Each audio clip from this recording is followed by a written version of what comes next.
Dangerous है जी, बहुत dangerous है। मैं आज तक अपनी ज़िंदगी च ऐसा वेदर नहीं देखा, बहुत डेंजरस। वो देख कितनी स्पीड ना जान लिया लाम। It is, yeah. Slowly. ओ बाबा जी, मैं तो शोल्डर से गड्डी चला रहा ताकि पिछों कोई ना आए। बहुत डेंजरस माहौल बनया, बहुत डेंजरस। और मैं कोशिश कर रहा थोड़ा स्लो होंगे, नजर आ रहा है कुछ थोड़ा आगे तो ज़्यादा ही जीरो विजिबिलिटी, आगे भी जीरो ही है ना, एकदम कटी। बस आप आगे नजर हाँ, इधर भी देखो ऐसे मौसम च हमेशा डबल ला के चलानी गड्डी, डबल सारा थोड़ा एमरजेंसी। हले तक कंटिन्यूसली तकरीबन मैंने 10 मिनट हो गए ड्राइव करते हैं, तो हले तक जो ना विजिबिलिटी जी ना सही नहीं हुई, थोड़ा जहा फर्क पे है ना।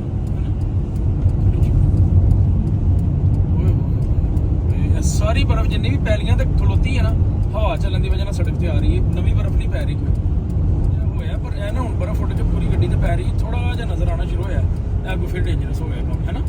नहीं आ रहा ना नजर, पिछे गड्डी मेरी आ रही कोई कि नहीं आ रही, मैंने नो आइडिया, मैंने पिछों भी कुछ नहीं लभदा पे, अगों भी कुछ नहीं लभदा पे। हूँ थोड़ा फिर ठीक होया, फिर 2-4 गड्डियां नजर आई, कितनी बर्फ उठ के आ रही, पैर ही बर्फ या वहां से उठ के आ रही, मुझे नहीं पता गैस क्या हो रहा है, पर मैं पहली बार डेंजरस देखा माहौल।